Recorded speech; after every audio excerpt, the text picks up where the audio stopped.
Hey, everybody. This is Tiffany with Boss in the Budget. Thank y'all for joining me on this live tonight. I go live every Tuesday night, 9 p.m. Eastern Standard Time, to walk through new grant opportunities specifically for nonprofits. This is not necessarily for small business. This is for nonprofit organizations and mostly 501c3 nonprofit organizations. If you don't know me, I help new and small nonprofits get up and running, and I drop a video every single week with tips for starting your nonprofit and also tips for grant writing. So I am going to just drop a few resources for you before we get started. First, if you know someone who has a nonprofit and needs help finding grants or needs help understanding the grant writing process, go ahead and share this video with them. This will be very, very helpful. Lynn, I just saw your note that said you can't see me. Hold on 1 second. I'm gonna test it, the audio, just to make sure everything is okay. So my audio looks like it's okay. And my camera looks like it's on. So Lynn, can you exit out and then go back in, come back in and see what happens? And I also try to test it on YouTube as well, just to make sure. But for others, if you guys are on here, let me know if you can see me or not. In the meantime, okay, you can see me now. Okay, good. Whew. Thanks for letting me know though, so I could be aware. So thank you for joining me. Hey, Lynn. Hope you had a good day. If you guys need help learning how to write grants, I just dropped a link to my Facebook group. So it is a group of over 5,500 people who just share tips and resources for finding grants. So what I'm going to do today is walk through 3 grant opportunities and just explain what they are, and if you have questions about them, and drop the links for those grant opportunities. And also I'm going to answer one question. So I decided that each week I'm going to answer one question in particular around grant writing once I'm finished with the grant opportunities. So once again, if you know someone who needs to know more about grant writing, please share this video with them. Okay. So let's get started. So this is the first grant opportunity. It's the Dan Paul Foundation. And just to let you know, I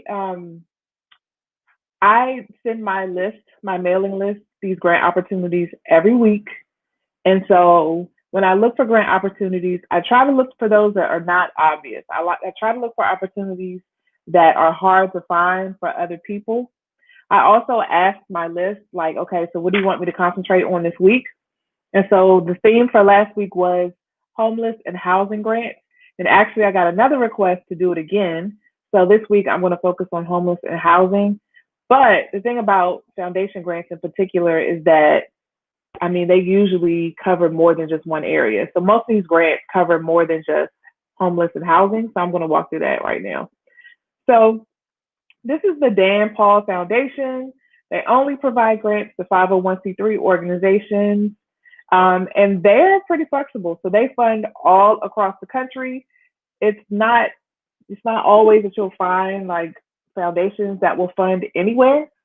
So I think this is something that you should pay attention to and see if you can get in there. They don't allow grants for individuals or families, organizations that do lobbying or election activities, or anything outside of their mission, goals, and interests. And that's pretty much what you're going to see for any funder. If you're a 501c3, you're limited with your election and lobbying activities anyway, and most funders don't give grants to individuals.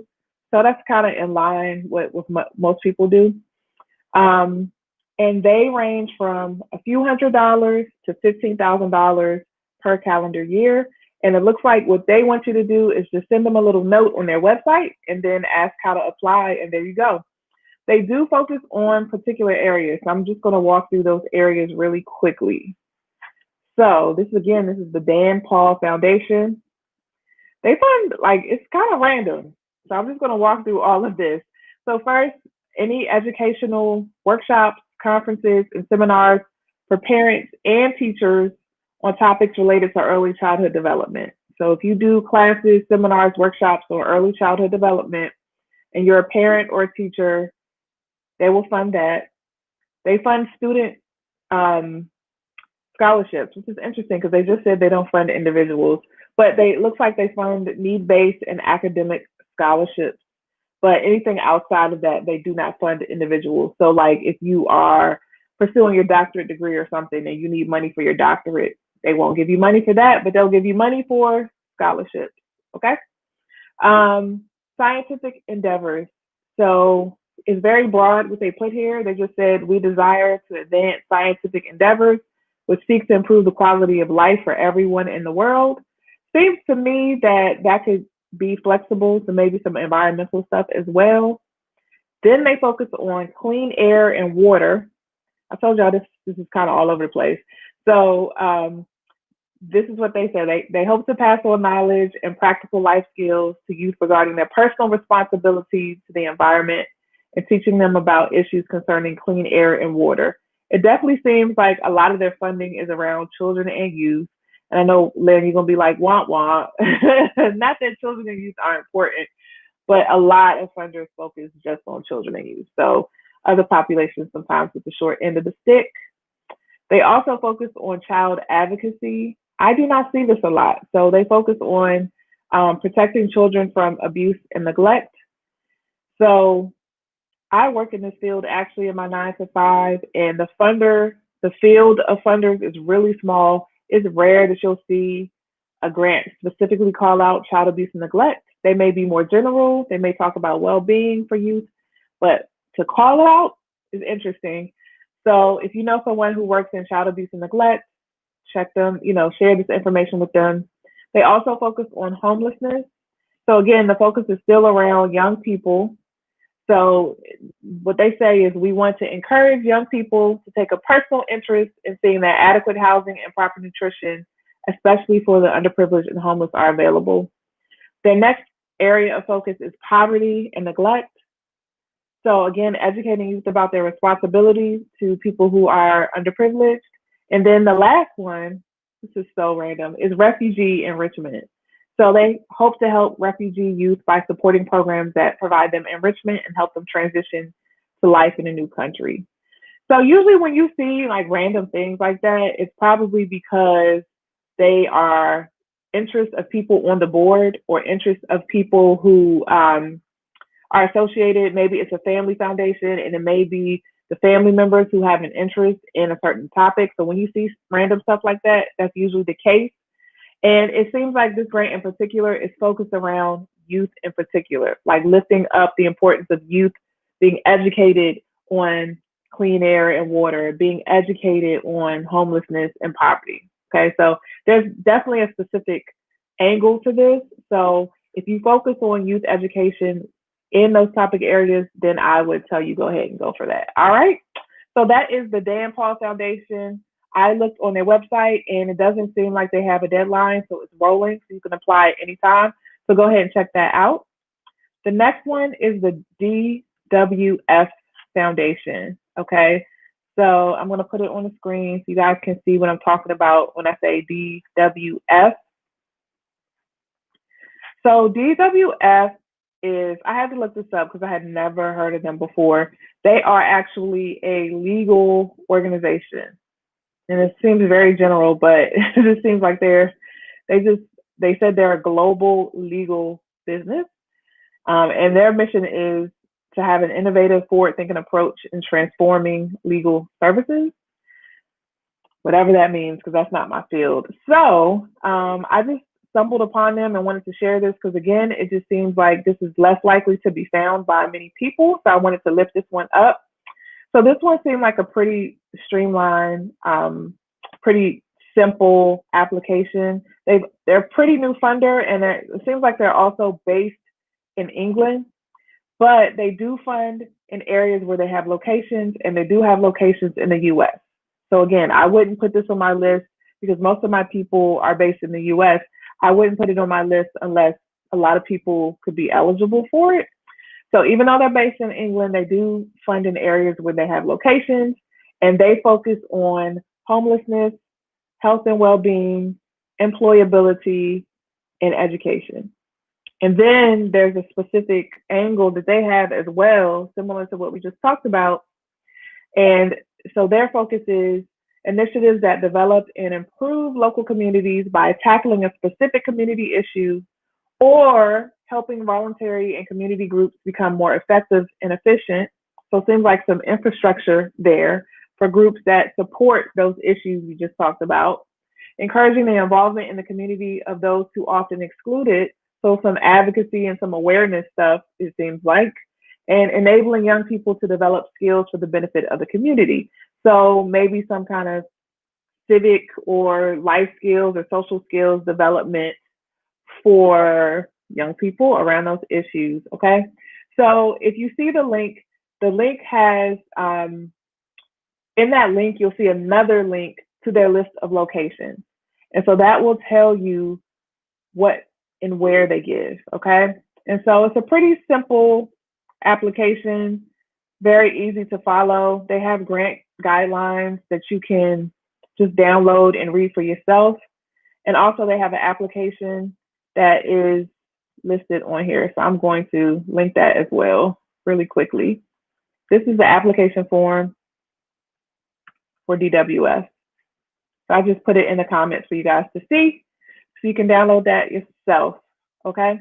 And just as a heads up, they ask a lot of questions about volunteers, how you engage volunteers, and it seems like they're very much interested in how you engage the community, how you engage young people, in helping others. So if I were writing an application, I would put that spin on it to kind of like talk about how you're engaging the community and getting other people involved in doing the work that you're doing. Just a little tip, just a little tidbit right there. Always pay attention to what the funder seems, what it seems like the funder likes and prefers, okay? So if you're just joining me, I'm going through 3 grant opportunities that I sent to my grants list last week, and I'm on number 3. So if you want to see the links to the previous grant opportunities, go ahead and look in the comment list. After this is done, the video just stays up. Please share this video for people who need this information. The theme for the grants this week was, well, when I sent them last week, was homelessness and housing, but actually the grants that I found cover a lot more than homelessness and housing. So just take a look, take a gander, and see if they apply to you. All right, so the last opportunity I'm going to talk about today, this video is going to go really quick. The last opportunity I'm going to talk about is applied materials. And so I have the link there for you. I have it up so you guys can see it. So let's talk about them. They are another corporation. And so this is a corporate foundation that is associated with the business, okay? So they are committed to making a social contribution in communities where their employees work and to the world around them. So they prioritize the needs of the neighborhoods that are near their facilities, okay? And then they focus on educational outcomes for underserved students, the arts and culture, basic services to the less fortunate, and environmental stewardship, okay? So again, education, arts and culture, civic engagement is how they're calling needs for the less fortunate, and environment.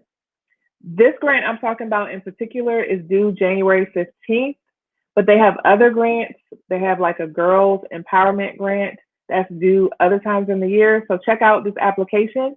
I'm just going to quickly go through the subcategories in each of their big focus areas to flesh that out so you can understand whether or not this applies to you. Because sometimes when you hear the general category, you'll be like, oh, that doesn't apply to me. But when you start breaking it down and you start hearing what they're really looking for, it may. So always look deeper into it, okay?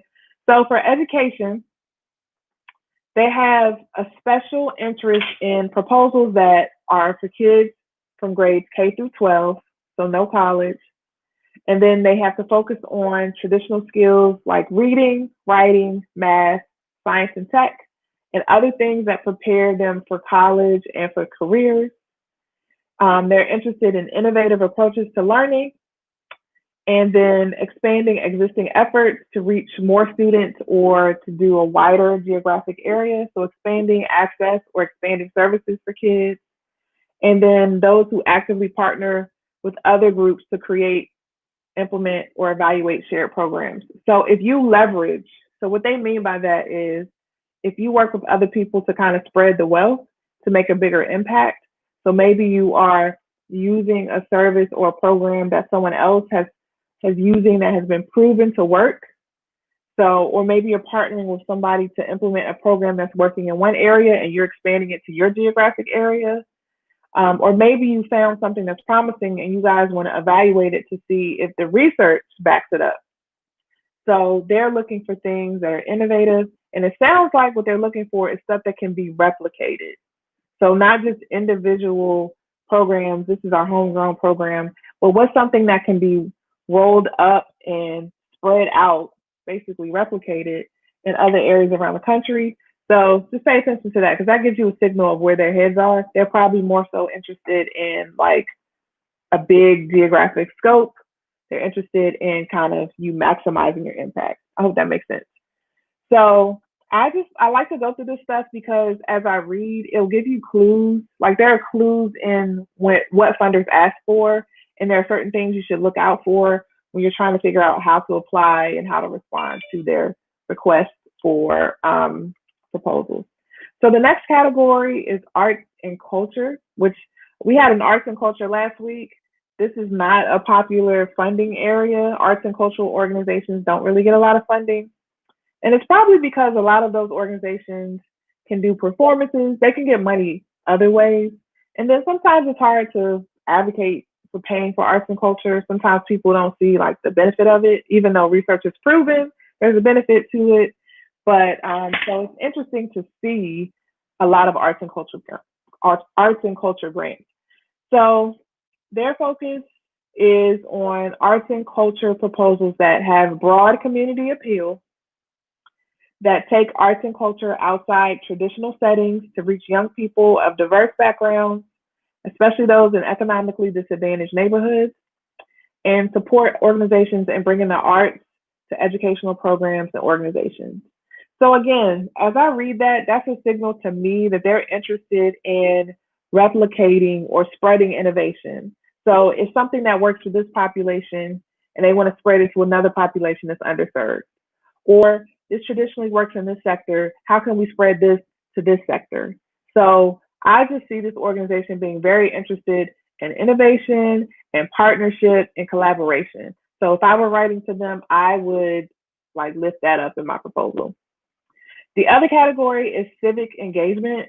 So this is basically funding for the less fortunate. They have a special interest in meeting the basic needs of people, such as access to nutritional food, clean water, affordable housing, support systemic collaborative approaches to eliminating homelessness. So that's where I got this. This is the homelessness focus as well. Stimulate innovations that improve efficiency and effectiveness of service delivery, support the infrastructure of the nonprofit sector and its leadership. So again, you don't see a lot of grants around infrastructure and helping to develop organizations. So if that is you, if you need help building up your infrastructure because you have a presence in the community or you're like a pillar in the community and you need support, that may be a grant that you may be interested in applying for.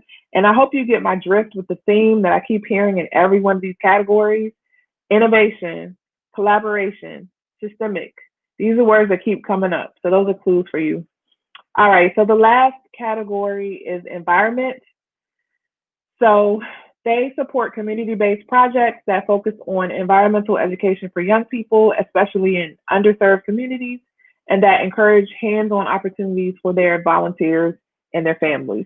So this one has a little focus, a little different focus. They're more so focused on how their employees can be engaged in projects to benefit the environment, but also serving young people in underserved communities. I will say another thing that I heard come up in this grant RFP a lot is underserved, low income. So they're interested, if you're serving those populations, they probably want to hear that. I would lift that up to say that you specifically work in underserved areas. All right. So I hope that made sense. If you know someone who could use those grant opportunities and it will be helpful for them, please share this video once again.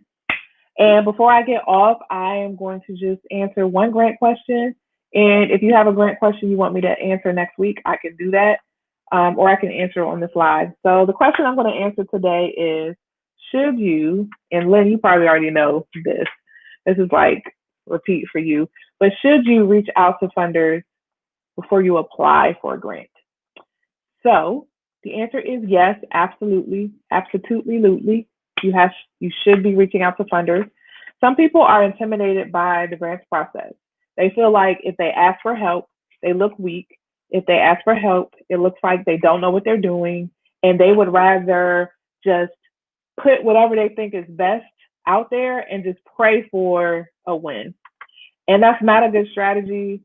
You want to be able to be as prepared as possible when you submit a grant. So one of the ways to be as prepared as possible is to research the funder, and part of the research is talking to them. And some funders are accessible like that, not all of them, but it's worth a shot.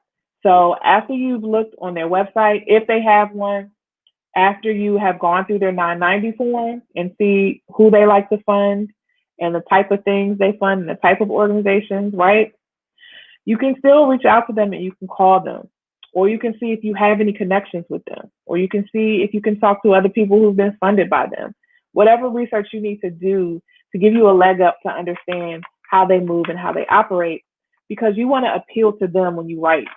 It's not just about your organization and presenting your best, foot forward. It's also about aligning with what they want to hear from you. And so you got to understand what that is. So absolutely ask to meet with them, get their advice, ask, what are some things you're looking for? How can we make sure that our proposal is strong? Those are completely reasonable questions to ask. And you can do that before you submit. Now, when it comes to government grants, and that could be federal government grants or local or city government grants, there may be limits on the type of contact you can have with the program officer or the contracting officer. You may not be able to have that one-on-one conversation, but they still may be available to answer questions. And then still may have like webinars or calls where they just ask people to do Q&A, and then they will post the Q&A for people who weren't able to attend. So in whatever way, just make yourself available and try to learn the funder better. And it depends on the type of funder. Your level of access is really going to depend. But absolutely, you should reach out to funders. You should ask questions so that you can have the best proposal. Because why submit a proposal where you're like shooting in the dark? You should instead do your research and ask them what they want and just give them what they want. Because that's really what they just want to hear, what they want to hear, unfortunately. That's how it goes. All right. So thank y'all for joining me for my late night sessions on YouTube. Next week, I will be sharing 3 more opportunities and another grant question. The theme of the week for next week will also be homeless and housing grants. But as you can see, it covered a lot of different areas as well. So I just look forward to seeing you guys next week. Have an awesome week and stay safe out there.